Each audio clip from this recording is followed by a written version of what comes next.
In fact, Sunday coming up now on November 20th, we're going to have the Transgender Day of Remembrance on the state capitol steps. In this particular year, unless the number changes between now and Sunday, we're at 23 trans people that were murdered this last year, simply because they were trans. And what makes this year kind of unusual is that this year we have 3 trans men that were killed. Also one person who,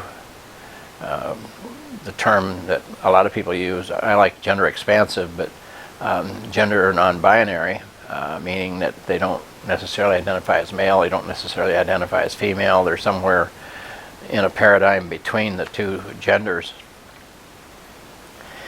which is 4 people, which takes you down to 19, and then that means that the rest are all trans females, one of which is white, and I think that one was a domestic abuse case, if I remember, I would have to look at that. But 18 of them were women of color. And that points to another problem that the community faces and adds fuel to my activism fire.